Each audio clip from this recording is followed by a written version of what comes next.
We need the values represented by our motto, the world is bigger than five, more than ever these days. We are witnessing that international peace and security are too important to be left to the whim of five privileged countries. The most dramatic example of this is the ongoing massacre in Gaza. Since October 7th, more than 41,000 Palestinians have lost their lives in the continuous Israeli attacks.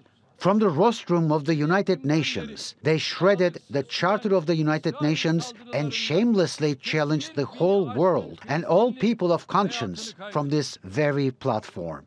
Are those in Gaza and the occupied West Bank not human beings? Don't children in Palestine have the right to read, live, and play in the streets? The journalists that Israel massacred on live TV and whose offices were raided are your colleagues, aren't they? Oh, United Nations Security Council, what are you waiting for to prevent the genocide? Mehmet Celik, he's the editorial coordinator of Daily Sabah and joins me live now from here in Istanbul. It's an absolute pleasure having you on the program, Mehmet. I want to start off with one of Erdoğan's quotes, and then we could take it from there, because I think it's a very important quote that he made during that speech. And it goes as, just as 70 years ago Hitler was stopped by an alliance of humanity, Netanyahu and his murderous network must also be stopped by an alliance of humanity. Give us a roundup of how Erdoğan approached this matter and called for those responsible of the atrocities to be held accountable. Well, Efnan, this speech was a very strong, very blunt, and very a speech that had a lot of emotion, especially when he talked about the 6-year-old Palestinian child that was murdered and left for 12 days. Nobody could get to her. But I think even if we're talking, this speech was very heavily focusing on Palestine. But I think what Erdoğan wants to draw attention to in the big picture, and hence why he gave the example of what happened before and how it was addressed, there are two things for me. One is one is that there is a global system currently that is not able to provide solutions to the ongoing crisis around the world, and hence why he always asks for a reform in the UN system. And two, he talked about the hypocrisy about liberal values and the Western values that are held very highly that are not working anymore. And this is why I think he drew attention to those who are supporting Netanyahu in this genocide against Palestinian people in Gaza, and even what is happening in Lebanon right now.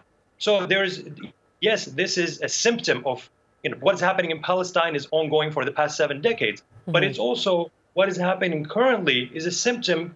It's a symptom of a dysfunctioning world order or world governance led by the United Nations. He talked about the UN Security Council, how one state's veto is able to dysfunction the rest. Right. And this was the case, previously in Syria as well. In his previous speeches, he was bringing this to attention, saying this is why he always talks about the world is bigger than five and a fair world is possible. I think there is a dysfunction, disorder, or a disease in the world governance that causes all these symptoms to come up, and multilateral institutions or these permanent five states in the UN Security Council are not able to find solutions to these symptoms. Right. Dünya beşten büyüktür, meaning the world is bigger than five, Mehmet. He made that statement back in 2014 at the UNGA. It's been 10 years since he made that statement. A lot of the leaders that have taken the stage at the UN already have said that reforms are needed within the UN to bring about peace globally. I mean, do you think that this insistence now from these world leaders of having reforms made is going to actually lead to some change? Well, I think there is still hope, because many countries in the global south are now actually joining this call, and they are debating this, and they are voicing this need for reform at the UN.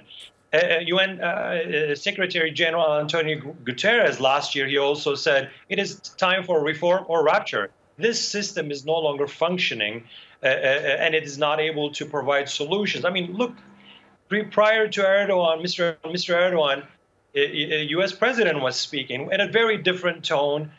He was talking about hope, and he had some sort of nostalgia about his diplomatic career or as a statesman.